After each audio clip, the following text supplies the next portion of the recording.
Bismillahirrahmanirrahim.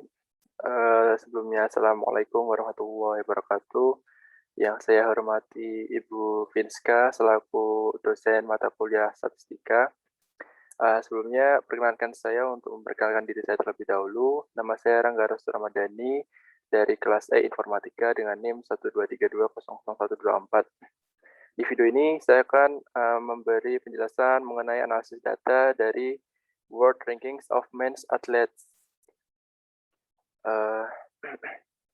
Baik, langsung saja. Di video ini saya akan menjelaskan beberapa hal mengenai data, analisis deskripsi, distribusi data, distribusi sampel, confidence interval, dan hipotesis testing mengenai data yang saya ambil mengenai World Ranking of Men's Athletes. Mohon maaf. Baik, pertama saya akan menjelaskan mengenai data yang saya ambil terlebih dahulu. Di sini saya membuat suatu klarifikasi, yaitu data saya ambil dari website tertera pada tanggal 13 Juli 2021. Data yang saya gunakan untuk saya perhitungkan atau saya analisis adalah data di variabel skor. Karena data itu berupa angka dan seluruh datanya berjumlah 200 data. Lalu skor ini didapat dari total perolehan nilai dari seluruh cabang yang atlet tersebut tempuh. Jadi misal Karsten Warholm mendapat perolehan nilai skor total 1538 itu dari cabang lari 400 meter. Seperti itu. Lalu segala perhitungan di dalam analisis data nanti akan dibulatkan jika terlalu sulit dalam melakukan perhitungan. Jadi sebelumnya mohon maaf karena mungkin nanti perhitungan data kurang akurat. Lalu kita langsung ke analisis deskripsi. Di analisis deskripsi ini ada beberapa hal yang menjadi suatu yang dianalisis, yaitu ada mean atau rata-rata, yaitu rumusnya adalah sigma xi per sigma fi. Sigma xi-nya itu 273.795 per sigma fi-nya itu 200, total datanya 200, lalu hasilnya adalah 1368,973, mohon maaf. Lalu mediannya, nah untuk median karena jumlah datanya 200, maka median atau nilai tengah berada di data ke 100 dan data ke 101. Nah, jadi yang saya bilang dibulatkan atau kurang akurat itu di sini. Jadi saya menggunakan logika saja karena median nilai tengah, jadi saya ambil data ke 100 dan data ke 101. Di median, data ke 100-nya adalah 1356 dan data ke 101 yaitu 1357 dibagi 2, yaitu 1356,5. Dan untuk modus, nanti di file Excel sudah saya beri frekuensi masing-masing nilai X-nya atau skornya. Jadi nanti bisa terlihat kenapa modusnya adalah 1314. Mohon maaf karena saya tidak menerterakan rumusnya karena suatu hal yang sudah pasti dan itu saya rasa lebih efektif. Lalu ke kuartil. Di kuartil 1, di sini saya ambil pembulatan, jadi pembulatannya itu di X50 dan X51. Seharusnya X50 itu kurang lebih 1332,25 kalau nggak salah. Nah, ini saya bulatkan agar lebih mudah. Untuk kuartil 1 hasilnya 1332,5.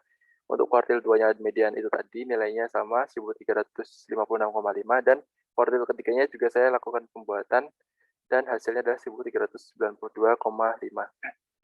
Nah, sudah saya tulis di situ kuartil 1 dan kuartil 3 memiliki tingkat akurasi yang rendah. Jadi sedikit saya bulatkan. Lalu di sini ada variansi. Rumus variansi yaitu sigma xi min xi dikurangi rata kuadrat per total jumlah data. Hasilnya adalah 2113,180,276. Lalu ada standar deviasi dengan rumus yaitu S sama dengan akar sigma XI dikurangi rata kuadrat per N sama dengan 45,96934,061. Lalu ada rata-rata deviasi dengan rumus XI dikurangi rata dimutlakkan per N dengan hasil 36,67125. Lalu ada range dengan rumus Xmax dikurangi Xmin. Xmax-nya yaitu 1538 dikurangi 1313. Range-nya yaitu 225. Lalu ada deviasi kuartil. Ini terakhir. Deviasi kuartil yaitu kuartil 3 dikurangi kuartil 1 per 2. Yang kita tahu tadi, kuartil 3 adalah 1392,5 dan kuartil 1 adalah 1332,5. Keduanya dikurangkan, lalu dibagi 2, hasilnya adalah 30. Lalu yang ketiga ada distribusi data. Di distribusi data, pertama yang harus dilakukan adalah mencari kelas. Kelas di sini yaitu ada jumlah kelas dan panjang kelas. Jumlah kelas memiliki rumus tetap yaitu 1 plus 3,322 dikali log n atau log jumlah data. Jumlah datanya yaitu 200. Hasilnya adalah 8,644,021,646. Lalu saya bulatkan menjadi 9. Lalu panjang kelas atau interval yaitu range per jumlah kelas. Range tadi adalah 225 dibagi jumlah kelasnya. Jumlah kelas yang belum dibulatkan yaitu 8,644,021,646. Hasilnya adalah 26, sekian, saya bulatkan menjadi 26. Nah, lalu dari kelas tadi diperoleh tabel distribusi frekuensi sebagai berikut. Untuk intervalnya memiliki memiliki beda antar skor yaitu 26. Di situ ada 26. Jadi 1313 ke 1338 itu ada 26 selisihnya. Lalu untuk jumlah kelas itu ada 9. 2, 3, 4, 5, 6, 7, 8, 9. Dan sudah saya cek frekuensinya totalnya sudah 200. Sudah benar. Lalu ini histogram dan poligon yang tercipta dari data ini, dari data tabel distribusi frekuensi. Didapat histogram dan poligon sebagai berikut. Lalu untuk ogive positif dan ogive negatif, di sini menggunakan frekuensi kumulatif dan batas ini menggunakan nilai bawah dari masing-masing kelas. Lalu untuk data terakhirnya yaitu menggunakan nilai tertingginya 1546 itu. Nah, di sini saya gunakan skor itu tadi sampai 1546. Lanjut. Nah, di sini ada grafik distribusi normal. Grafik distribusi normal ini dihasilkan dari jumlah dari frekuensi dan skor yang ada tanpa adanya duplikat dari skor-skor itu. Jadi tidak ada skor yang sama. Jadi misal ada skor yang sama itu dihilangkan duplikatnya. Lalu tercipta grafik distribusi normal beserta tercipta dari skor yang sudah dilakukan duplikasinya dan menggunakan frekuensi dari setiap skornya. Lalu ada distribusi sampling. Nah, tabel distribusi sampling ini dibuat menggunakan 200 kolom dan 200 baris. Untuk setiap isi kolomnya itu menggunakan rumus, yaitu baris ditambah kolom dibagi 2. Untuk setiap kolom atau setiap kotak itu semua rumusnya sama, dan itu ada total 40.000 kotak. Di sini kita akan buat mean dan standar deviasi data sampling untuk perbandingan dengan mean dan standar deviasi populasi nanti. Di sini kita gunakan rumus mean X sama dengan sigma XI per sigma FI. Hasilnya adalah 1368,975 dan standar deviasi X sama dengan akar sigma XI dikurangi mean kuadrat per N. hasilnya adalah 32,42427. Nah, di sini ada perbandingan populasi dan data sampling populasi itu. Nah, di sini populasinya total datanya ada 200 dan di sini data sampling diambil 2 perwakilan data. Seperti yang sudah kita hitung tadi, mean untuk populasi adalah sekian dan mean untuk data sampling adalah sekian dan nilainya sama. Untuk standar deviasi, di sini ada perbedaan nilai. Jadi dapat diambil kesimpulan bahwa semakin tinggi jumlah data, semakin rendah standar deviasinya. Seperti itu. Karena di sini data sampling itu ada 40.000 data, jadi standar deviasinya lebih kecil. Lalu ke confidence interval. Di confidence interval, kita langsung melakukan perhitungan nanti.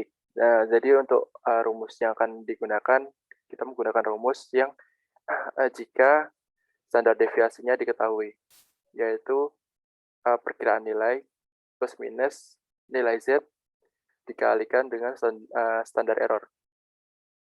Di sini ada keterangan, bisa lanjut. Nah, di sini kita gunakan confidence levelnya 95%. Lalu untuk perkiraan nilainya kita gunakan 1368,975. Untuk nilai A-nya itu 1 dikurangi confidence level ini. Dijadikan desimal jadi 0,95 sama dengan 0,05. Dan untuk nilai Z-nya ini adalah suatu ketetapan dari confidence level 95%, yaitu 1,96. Mohon maaf. Lalu ada standar deviasi data populasi, yaitu 45,96934,061. Nah, untuk penyelesaiannya, kita masukkan nilai satu persatu, mulai dari perkiraan nilai sampai dengan standar deviasi, tercipta perhitungan seperti ini. Lalu untuk hasil akhirnya yaitu ada 1368,975 plus minus 6,371. Untuk nilai bawahnya kita gunakan yang minus, lalu untuk nilai atasnya kita gunakan yang plus. Tercipta batas bawah dan batas atasnya untuk perkiraan nilainya. Jadi untuk confidence intervalnya kita dapat memperkirakan bahwa nilai ini itu berada di antara 1362,604 sampai 1375,346. Nah, kesimpulannya, jadi dengan tingkat keyakinan sebesar 95% dapat ditentukan bahwa rata-rata skor 200 atlet berada di antara 1362,604 sampai 1375,346. Nah, rata-rata tadi ya, mohon maaf. Lalu untuk hipotesis testing, di sini saya buat suatu pernyataan. Dari 200 ranking tertinggi atlet pria internasional, didapat rata seluruh data sebesar 1368,975 dan standar deviasi sebesar 45, sekian. Nah, di sini saya gunakan sampel, jadi diambil 20 sampel secara acak dari 200 atlet tersebut dan menghasilkan rata sebesar 1450,55. Nilai ini saya dapat dari merandom nilai yang ada di Excel yang saya ciptakan, yang saya buat. Mohon maaf. Lalu bagaimana hasil analisis rata-rata skor atlet yang sejalan dengan pernyataan bahwa rata-rata skor atlet lebih dari 1.400 dengan tingkat keyakinan 95%. Untuk lebih jelasnya, saya jelaskan di penyelesaiannya. Jadi untuk hipotesis 0 itu kurang dari sama dengan 1.400 dan hipotesis 1 lebih dari 1.400 dengan nilai A-nya 0,05. Tadi dari tingkat keyakinannya 95%. Lalu nilai Z-nya adalah 1,96, itu ketetapan, dan jumlah data atau sampel yang saya ambil ada 20. Kriteria pengujiannya yaitu hipotesis diterima bila nilai Z berada di antara negatif 1,96 dan 1,96. Dan hipotesis ditolak bila Z berada di bawah negatif 1,96 atau Z berada di Z lebih dari 1,96. Untuk, penyelesaiannya kita masukkan nilai satu per satu, menghasilkan nilai Z-nya yaitu 1,936. Nah, 7,936, mohon maaf. 7,936 ini itu lebih dari 1,96. Maka dari itu kesimpulannya adalah hipotesisnya ditolak karena nilai Z lebih dari tetapan nilai distribusi normal yaitu 1,96. Maka dari itu rata-rata skor atlet tidak mencapai 1.400 dengan tingkat keyakinan 95%. Mungkin sekian penjelasan analisis data dari saya. Ada salah kata atau salah kalimat saya mohon maaf. Kurang lebihnya mohon maaf. Wassalamualaikum warahmatullahi wabarakatuh.